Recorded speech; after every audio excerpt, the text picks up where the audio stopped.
His name was Ethan Cross, and this was the day his life would change forever, though not in the way he hoped. 3 months ago, the sky cracked open like a shattered mirror, and a massive holographic screen appeared above every major city on Earth, displaying a simple message. System initialization complete. All humans will now receive classes. At first, everyone thought it was some elaborate prank, but then the blue notification windows started appearing in front of people's faces, floating translucent screens that only they could see. The system gave everyone a class: warrior, mage, archer, assassin, healer. The world went crazy overnight. Suddenly people could swing swords that cut through steel, cast fireballs, heal mortal wounds with a touch. Dungeons started appearing, monsters crawled out, and humanity had to adapt or die. Ethan had been at university studying agricultural science when it happened. Ironic, considering what would come later. He'd always been fascinated by plants, by the science of growing things, though his parents thought he was wasting his potential and wanted him to be a doctor or lawyer. But Ethan loved the idea of feeding people, of making things grow. Today was class allocation day, when every person who turned 18 in the last 3 months got their class assignment at the Central Awakening Hall. Ethan stood in line with about 500 other nervous teenagers, his best friend Marcus beside him practically vibrating with excitement. "Dude, I'm totally getting Berserker class," Marcus said, flexing his muscles. "I can feel it. I've been training every day." "You've been doing push-ups for a week," Ethan pointed out. "That's dedication." Around them, people were speculating wildly. Sarah Chen, the top student from their high school, was confidently predicting she'd get Archmage, while Derek Miller, the star athlete, wanted Sword Saint. The line moved forward, and one by one people stepped up to the awakening crystal, a massive blue gem floating in the center of the hall. They touched it, a light flashed, and a window appeared showing their class. Most people got basic classes like warrior, mage, or archer. These were C-rank, the most common.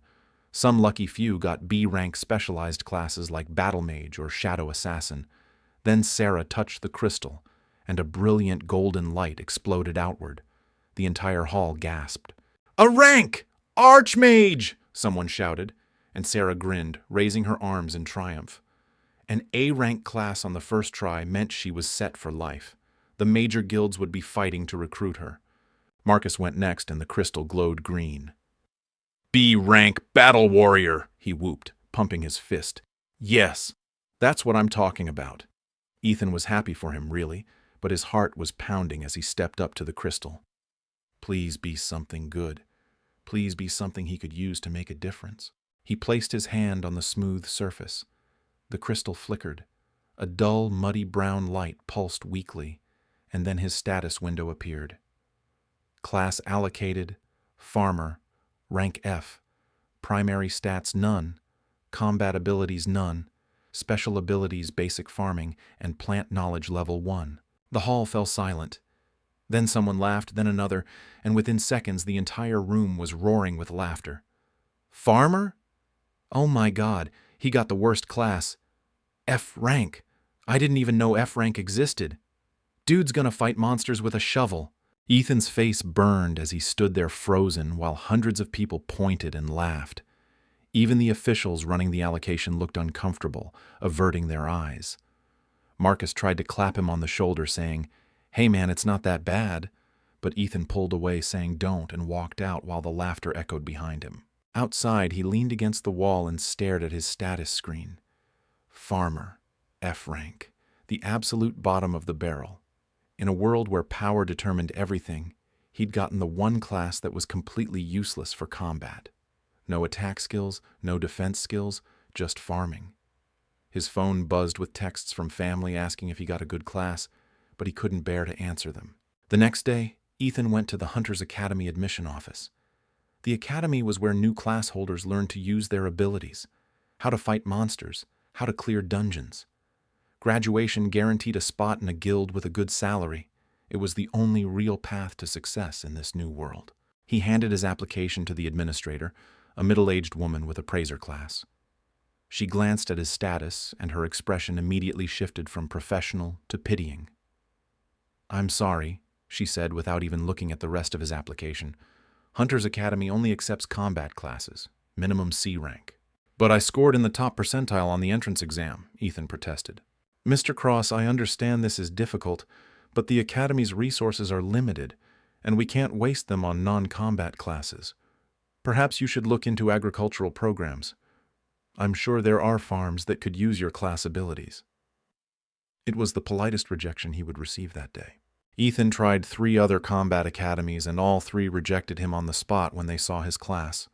One administrator didn't even try to be polite, just said, "Kid, you got farmer, go farm, don't waste our time." By evening, Ethan was walking through the city streets, hands in pockets, trying not to look at the massive recruitment posters plastered everywhere. Join Crimson Blade Guild, we want A-rank warriors. Celestial Mages Guild recruiting B rank and above. Make 500,000 credits a year as a dungeon raider. Everyone wanted combat classes. Nobody wanted farmers. He ended up at the old city park sitting on a bench, staring at the status window that refused to go away. Farmer, F rank. Why? Why did the system give him this useless class? He'd always worked hard, always tried to do the right thing, and this was what he got? Ethan closed the window and noticed something strange. There was a faint pulsing marker on his minimap, a feature the system gave everyone to navigate the changed world. The marker was glowing green and pointing toward the old abandoned area outside the city, the place that used to be farmland before the dungeons appeared and everyone moved into fortified urban zones. He had nothing better to do, so he followed it. The walk took an hour, and by the time he reached the location, the sun was setting, painting the sky orange and purple. There, in the middle of overgrown fields, he found a structure. It wasn't a dungeon entrance. Those were swirling purple portals. This was different. An ancient stone archway covered in vines and moss with symbols carved into the stone that he couldn't read but somehow felt familiar. Ethan approached cautiously. The moment he was within 10 feet of the archway, his status window exploded with notifications. Unique location. Detected, Celestial Farm. Requirements, farmer class. Would you like to claim this territory? Warning. This action is permanent and cannot be reversed. He stared at the prompt. A unique location that only farmer class could access? What did he have to lose? He selected yes. The archway blazed with golden light. The vines withered and fell away, revealing pristine white stone carved with intricate farming tools, sickles and hoes and watering cans all glowing with inner light. A doorway of shimmering energy appeared in the center of the arch. Ethan stepped through and his jaw dropped. On the other side was paradise. A massive farm stretched out before him, easily 100 acres with rich, dark, perfect soil, a small cottage near the entrance, a well with crystal-clear water, and several plots of land marked with wooden signs. But the most stunning thing was the sky. Above the farm, instead of normal clouds, there were floating islands, tiny land masses drifting slowly through the air, each one sprouting different types of plants he'd never seen before. A new window appeared. Congratulations.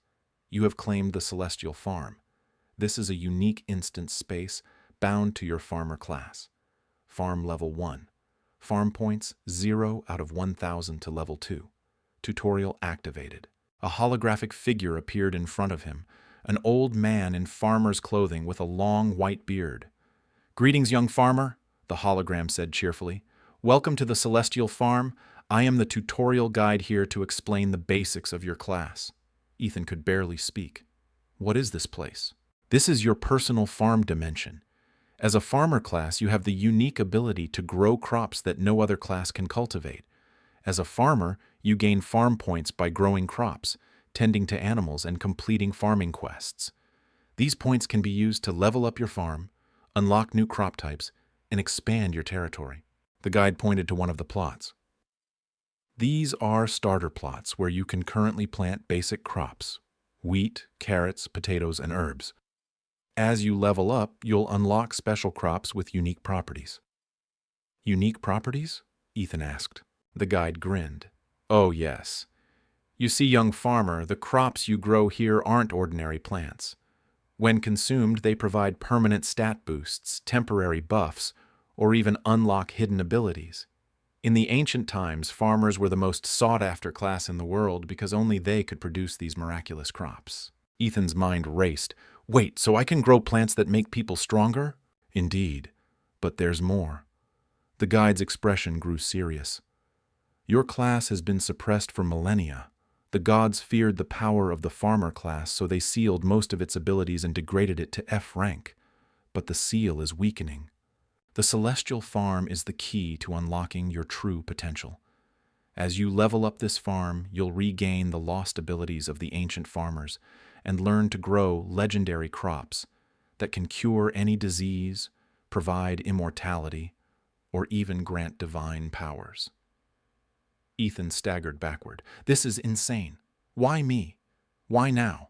The system chose you because of your pure intent, young farmer. You genuinely love the art of cultivation, of making things grow. That purity is what's needed to wield this power properly. The guide began to fade. I've given you the basics. The rest you must discover yourself. Grow your first crop, earn your first farm points, and begin your journey. Oh, and one more thing, he grinned mischievously. Don't tell anyone about this place, not yet. The gods are always watching. Then he vanished. Ethan stood there in silence, surrounded by perfect farmland, his mind reeling. His class wasn't useless. It was the most powerful class in the world. It had just been hidden. Ethan spent the next week living a double life. During the day, he endured pitying looks and mockery. Marcus tried to cheer him up, but even his best friend had been busy with battle warrior training at the academy, and Ethan's parents stopped asking about his class after he told them.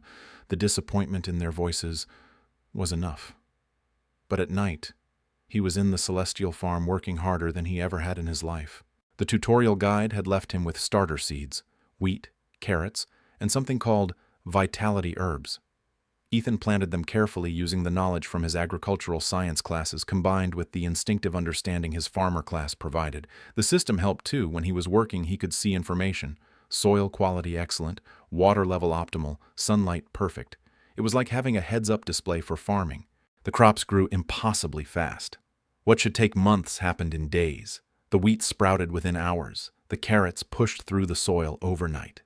By the end of the week, he had his first harvest. He pulled up a carrot and a notification appeared.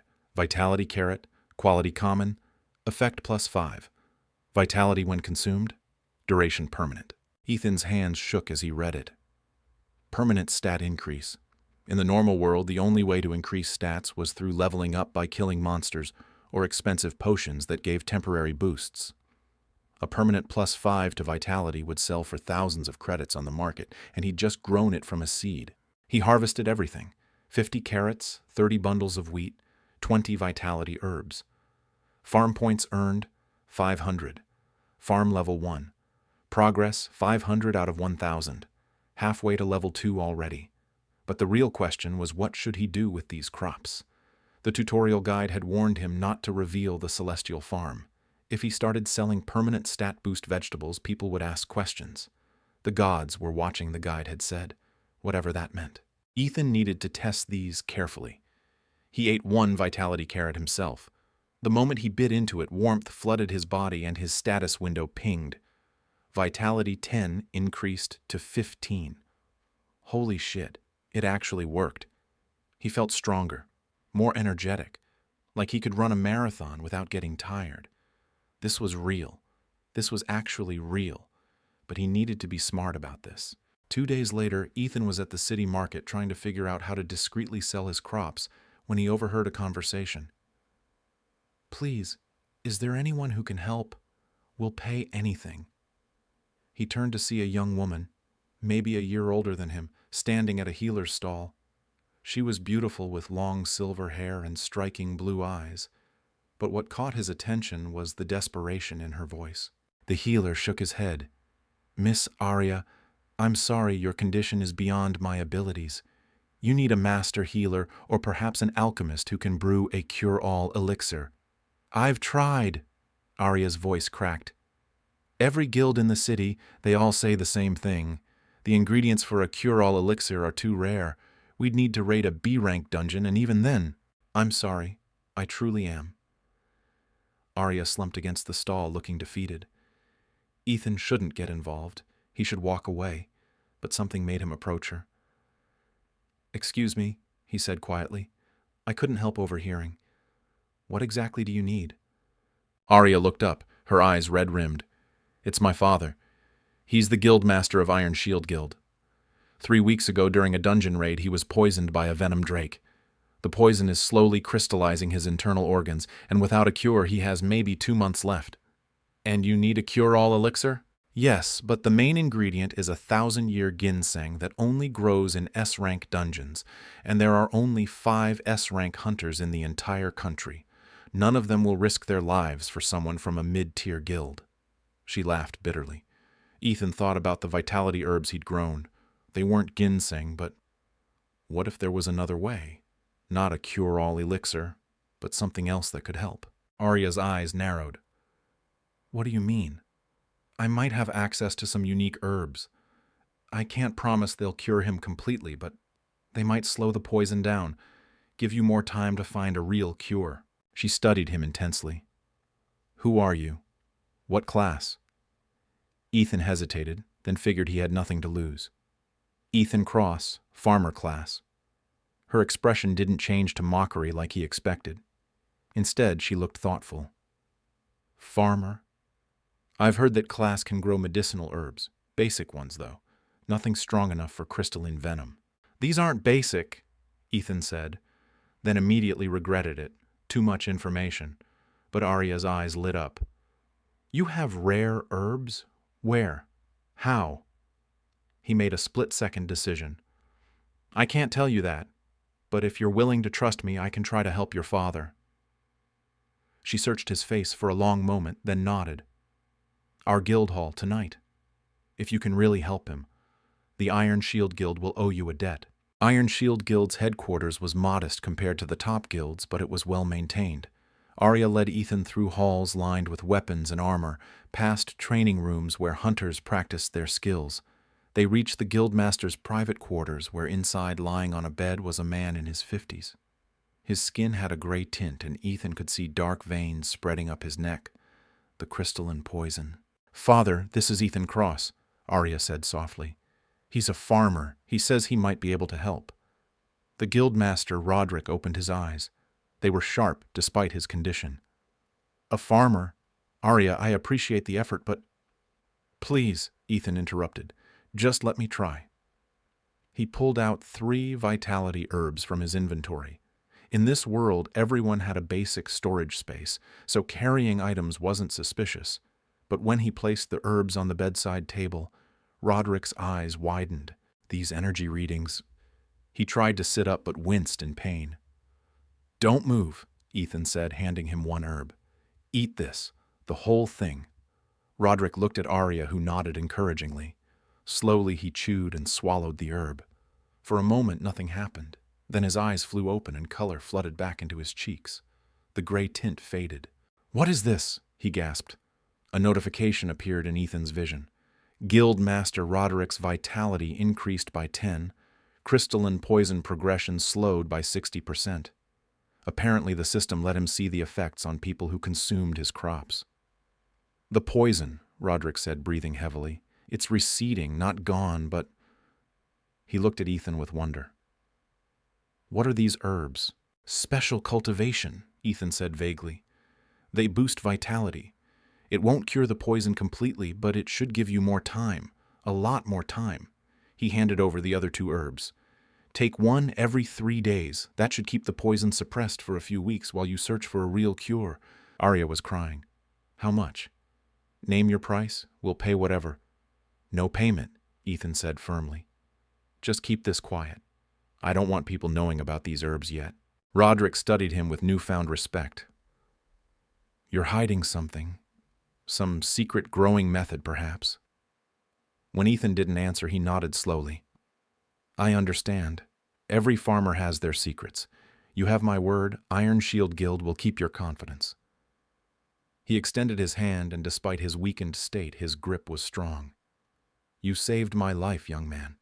If you ever need anything at all, Iron Shield Guild will answer." As Aria walked Ethan out, she touched his arm. "Thank you," she whispered. "Truly, you gave us hope when we had none." Their eyes met and something passed between them, a connection. "I should go," Ethan said, suddenly nervous. "Wait." She pulled out a card. "This is my number. If you ever need help or if you have more of those herbs, please call me." He took the card, trying not to notice how his heart was racing. "I will." Word spread fast, even when you tried to keep things quiet. Ethan didn't know who talked. Maybe one of the guild members. Maybe someone saw him entering the guild hall. But within a week, rumors started circulating. "Did you hear? Some farmer class kid cured the Iron Shield guildmaster." "No way, farmers can't do that." "I'm telling you, my cousin works there. She saw it." Ethan tried to keep his head down, but it was impossible. Marcus confronted him at the apartment they shared. "Dude, what's going on? People are saying you have some magic healing herbs. Is that true?" Ethan debated lying, but this was Marcus, his best friend since elementary school. "Kind of," he admitted. "Kind of? Ethan, the Iron Shield guildmaster, was dying if you actually cured him." Marcus ran his hand through his hair. "Do you know what this means? You could make millions. You could—" "I can't," Ethan interrupted. "The herbs are limited, special. I can't just mass-produce them." It wasn't entirely a lie. The Celestial Farm had limits on how much he could grow at his current level. Marcus looked frustrated but nodded. "Okay, but man, you've got to be careful. If the big guilds hear about this, they'll come after you. Unique resources like this, people kill for less." His words chilled Ethan. He was right. In this world, power was everything. If people knew he could grow permanent stat-boosting crops, he'd be kidnapped or forced into exclusive contracts before he could blink. That night, Ethan returned to the Celestial Farm with renewed purpose. The tutorial guide had said he needed to level up the farm to unlock stronger abilities. Time to get serious. He expanded his planting using all his farm points to unlock new plots. The system let him plant faster now. His farming skill had leveled up from all the practice. Farming skill level 1 increased to level 3. New ability unlocked. Rapid growth. Effect: crops grow 50% faster. Within 2 weeks, he had a full harvest of vitality carrots, strength wheat, and agility herbs, each one providing permanent stat boosts in different categories. Farm level 1 increased to level 2. New crop unlocked. Recovery fruit. Effect: instantly heals all wounds and removes all status effects. Recovery fruit. That was basically a cure-all elixir in plant form. He could save Roderick completely now, but before he could contact Aria, trouble arrived. They came at midnight. Ethan was in the Celestial Farm tending to the recovery fruit trees he'd just planted when the system alerted him. Warning: unauthorized individuals attempting to breach Celestial Farm, defense systems activating. What? He rushed to the entrance archway, and through the shimmering portal he could see figures in red armor, Crimson Blade Guild, one of the top 3 guilds in the city. There were 5 of them, all B rank or higher, surrounding his apartment building. How did they find this place? Then he saw her, Aria, bound and gagged, being dragged by one of the raiders. Ethan's blood ran cold. The leader, a man with a scarred face and Berserker class, was barking orders. The girl said the farmer kid accesses some kind of special dungeon from here. Find the entrance. We're taking whatever resources he's hoarding. They were going to breach the farm, if they got in, but the system had said defense systems were activating. What did that mean? He found out immediately. The moment one of the raiders tried to touch the archway, vines exploded from the ground, wrapping around his legs. He screamed as thorns dug into his armor. Celestial Farm defense activated. Intruders will be repelled. The other raiders attacked the vines, but more kept sprouting. The Celestial Farm was protecting itself, but Aria, they'd kill her if Ethan didn't do something. He stepped through the portal. The scarred leader saw him and grinned. "There you are, farmer boy. Hand over your dungeon access and we'll let the girl live. Let her go first." "Not how this works." He pressed a dagger against Aria's throat. "I know you've got some kind of rare resource cultivation area. Unique farming spot, right? Those herbs you gave Iron Shield Guild? We want them. All of them." Ethan's mind raced. He couldn't fight them. He was a farmer with 0 combat abilities. But he was standing at the entrance to the Celestial Farm, and the farm was protecting him. An idea formed.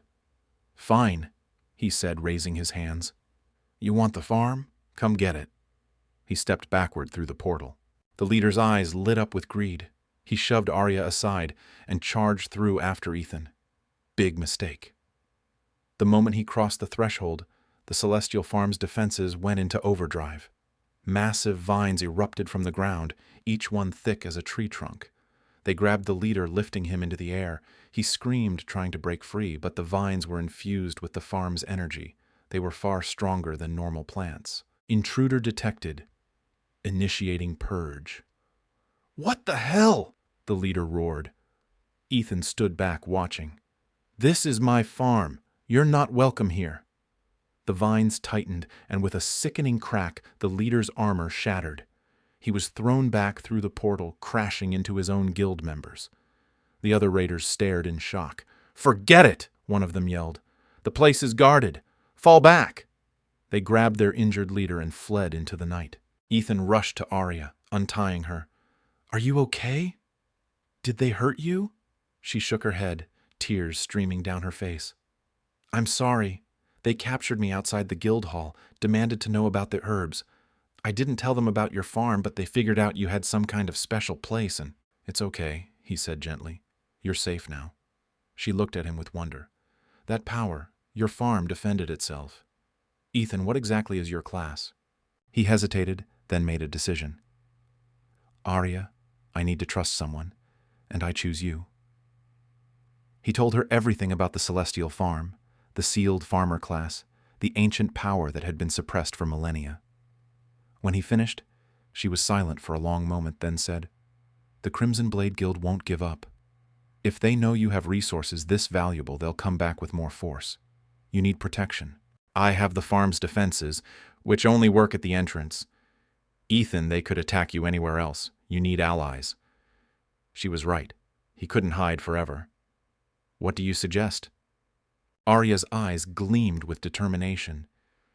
"Join Iron Shield Guild officially. My father will protect you, and in exchange you provide herbs for our members. It's a fair trade." "Your guild is mid-tier. Can they really stand up to Crimson Blade?" "No," she admitted, "but with your herbs, we could become the strongest guild in the country within a year." Ethan considered this. The idea of joining a guild, of having people to watch his back. "Okay," he said. "I'll join Iron Shield, but on one condition." "Name it." "I get to choose who receives the herbs. I'm not growing stat boosters for people who'll abuse the power." Aria nodded firmly. "Agreed. My father will accept those terms." She extended her hand and he shook it, sealing the deal. Joining Iron Shield Guild changed everything. Guildmaster Roderick was fully recovered after consuming the recovery fruit Ethan had grown. The crystalline poison was completely gone, and he was stronger than ever. "Your herbs saved my life," Roderick told Ethan on his first day as an official guild member. "I won't forget that. Neither will Iron Shield." He was true to his word. The guild provided Ethan with a secure apartment inside their headquarters, guards who rotated shifts outside his door, and complete discretion about his farming abilities. In return, Ethan provided herbs to the guild's core members, people Aria personally vouched for. The changes were dramatic. Within a month, Iron Shield's average member strength increased by 30%. Hunters who were stuck at B rank broke through to A rank thanks to the permanent stat boosts from his crops. They started taking on higher-rank dungeon raids, the loot and experience poured in, and Iron Shield climbed from 15th in the city rankings to 8th. Other guilds noticed. Marcus visited Ethan one evening, clearly troubled. "Dude, the academy is going crazy with rumors," he said. "People are saying Iron Shield has some secret power-up method. Some students think you're involved." "Are they linking it to my farmer class?" "A few people are. Most think it's ridiculous. No way a F-rank farmer could boost an entire guild, but the Crimson Blade Guild is investigating. They're offering rewards for information about unusual agricultural resources." That wasn't good. Ethan discussed it with Aria that evening. They'd grown close over the past month. She often joined him in the Celestial Farm, watching in amazement as he tended to the magical crops. "We need to go public," she said firmly. "Not about the Celestial Farm, but about your abilities. If we control the narrative, Crimson Blade can't twist it." "How?" A demonstration. We host a guild exhibition match. You provide herbs to our team, show what they can do. Then we announce that Iron Shield has exclusive access to a farmer-class resource developer. That'll make me a target. You're already a target, Ethan. This way you'll be a target with the backing of a rapidly growing guild. She had a point. They organized the exhibition for the following week. The guild exhibition was held in the city's main arena, a massive structure that could hold 10,000 spectators. It was normally used for inter-guild tournaments and high-rank dungeon raid live streams. Iron Shield was facing off against Silver Phoenix Guild, ranked 6th in the city. It was supposed to be a friendly match, but everyone knew it was really a test. Could the upstart Iron Shield really compete with the established powers? Ethan sat in the VIP box with guildmaster Roderick and Aria. Down in the arena, 10 hunters from each guild prepared for a mock dungeon raid scenario. Nervous? Aria asked him. Terrified, he admitted. She squeezed his hand. They're going to do great. Your herbs gave them a real edge. The match began, and immediately it was clear something was different about Iron Shield's team. They moved faster, hit harder, coordinated better. The herbs Ethan had provided weren't just stat boosters. He'd recently unlocked a new crop, synergy berries, which enhanced teamwork and communication between party members. Silver Phoenix's team was skilled, but Iron Shield's enhanced coordination was overwhelming. Within 15 minutes, Iron Shield had completed the mock dungeon with a perfect score. The crowd erupted in cheers. The announcers were baffled. Ladies and gentlemen, that was the fastest clear time we've seen from a non-top 3 guild. Iron Shield has absolutely dominated this match. In the VIP box, Roderick stood and walked to the railing. The arena quieted as he prepared to speak. Citizens of the city, fellow guildmasters, hunters of all ranks, his voice boomed across the arena, amplified by magic. Today's demonstration was not just about showing Iron Shield's strength, it was about revealing a new era for our guild and potentially for all guilds. He gestured to Ethan. Please welcome Ethan Cross, farmer class, and the newest member of Iron Shield Guild. Ethan stood reluctantly as thousands of eyes turned to him. Ethan possesses a unique farming ability, Roderick continued. He can cultivate herbs and crops with extraordinary properties, permanent stat increases, healing abilities, and synergy enhancement. What you witnessed today was the result of Iron Shield's hunters consuming these miraculous plants. The crowd buzzed with excitement and skepticism. A farmer class did this? Someone shouted. Impossible! Farmers are F-rank. Roderick held up a hand. I understand your doubt. I too was skeptical. But the results speak for themselves. Ethan Cross has proven that class rankings don't tell the whole story. A figure stood in one of the other VIP boxes. It was Drake Crimson, master of the Crimson Blade Guild, the man whose guild had tried to raid Ethan's farm. Bold claims, Roderick, Drake said, his voice cold. But if this boy truly has such abilities, he should be shared with all guilds, not hoarded by Iron Shield. Ethan is a free member of our guild, Roderick replied firmly. He chose to join us. We don't hoard him. We respect his autonomy. We'll see about that. The threat was clear. That night, Ethan was in the Celestial Farm when something unprecedented happened. The sky tore open, not like a dungeon portal, but different, a rift in reality itself. And through it he saw stars, endless galaxies, the void of space. And then descending through the rift came a figure. She was beautiful and terrifying, 12 feet tall, made of starlight and shadow with eyes that burned like suns. Divine presence. Detected. Goddess of harvest, Demeter. Ethan fell to his knees, unable to stand under the sheer weight of her presence.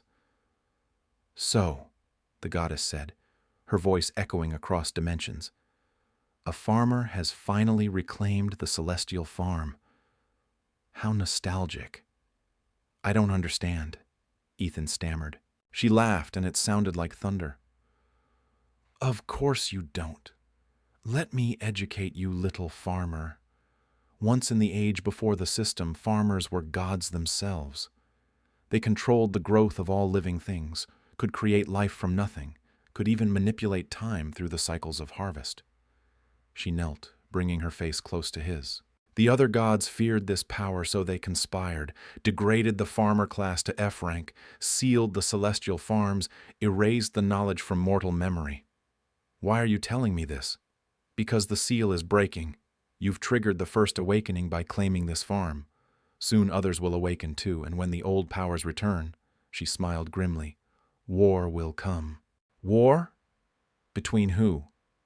The gods who want farmers to remain suppressed, and those of us who believe the farmer class deserves its rightful place. Her eyes bore into his. You, Ethan Cross, are at the center of this conflict. Every crop you grow, every life you save with your herbs, it weakens the seal further. Then I'll stop. No. Her voice was firm. You can't stop. The awakening has begun. If you stop now, the seal will simply transfer to another farmer, and the cycle continues. The only way forward is through. She stood preparing to leave. What should I do? Grow stronger, level your farm, unlock the ancient abilities, and when the time comes, she looked back at him one last time. Choose your side wisely. Not all gods will be your enemy, but not all will be your friend either. She vanished through the rift. Ethan was left alone in the celestial farm, trembling. War, gods, ancient powers. He was just a kid who wanted to grow plants and help people. How did he end up in the middle of a divine conflict? The next morning, alarms blared across the city. All hunters report immediately. S-Rank dungeon break in progress. Repeat, S-Rank dungeon break. Ethan rushed to the guild hall where Aria met him at the entrance, already in combat gear. What's happening? An S-Rank dungeon broke its gate, she said urgently. Monsters are pouring out, thousands of them. The city's defense forces are being overwhelmed. Where's your father? Leading the front line with the other guildmasters. Ethan, this is bad. S-Rank breaks almost never happen, and when they do... She didn't need to finish. He'd seen the news reports.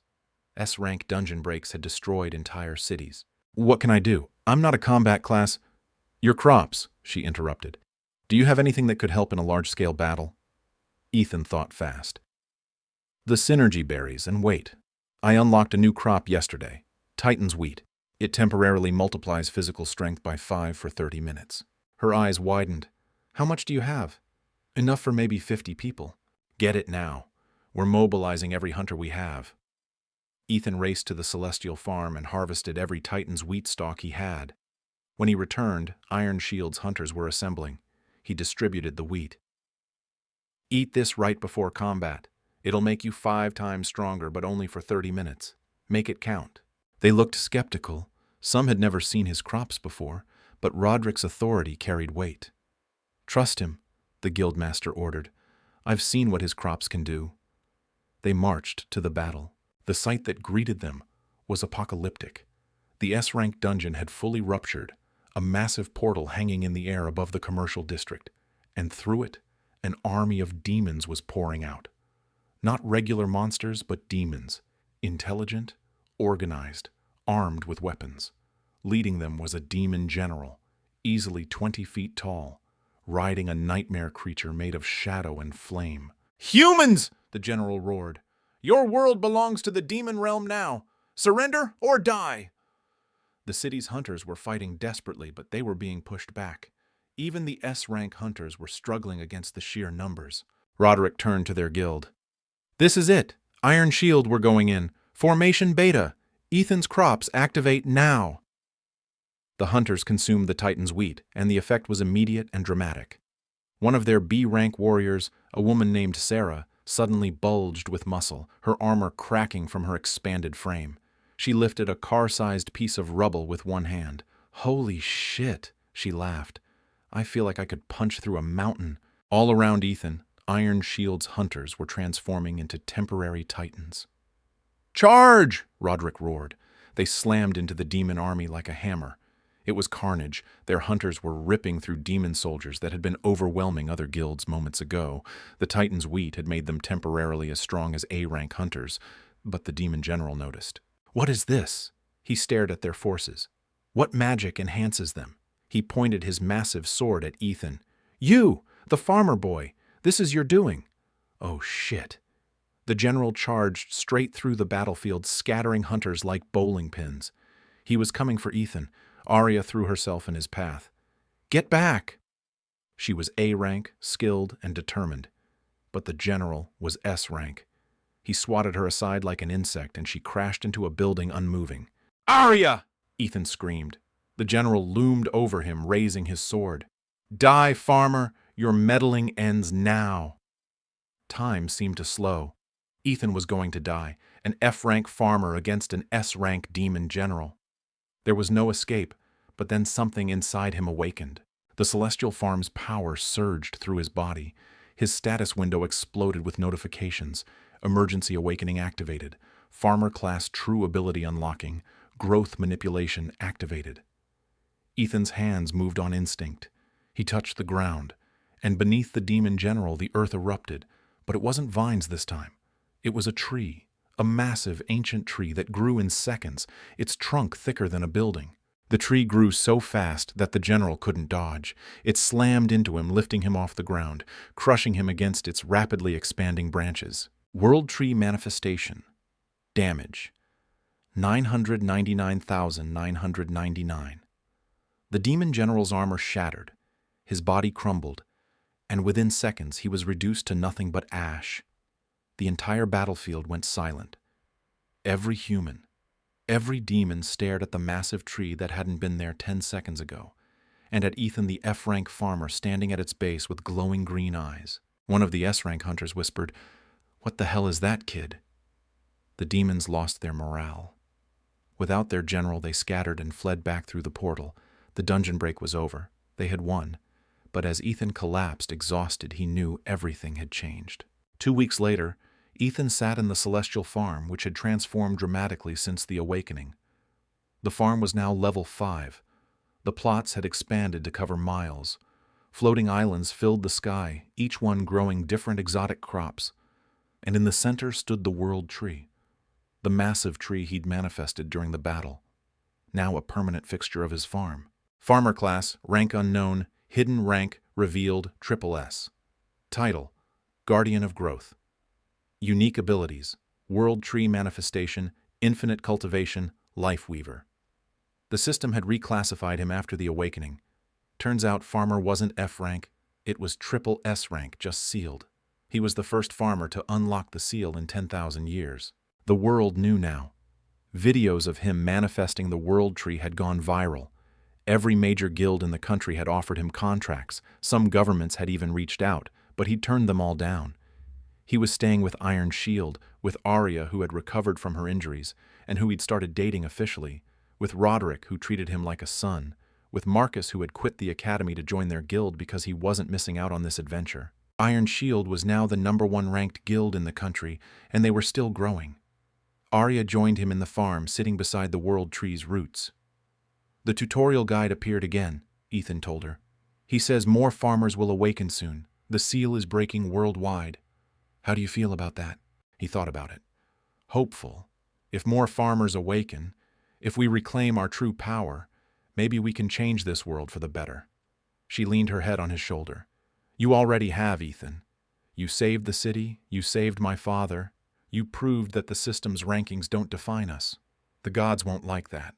"Then let them come," she said fiercely. "We'll be ready." Ethan smiled, looking up at the sky of the celestial farm, at the floating islands and the crops that glowed with inner light. Once he'd thought getting the farmer class was the worst thing that could happen to him. Now he knew it was the best, because he wasn't just a farmer, he was the guardian of growth, and his legend was just beginning.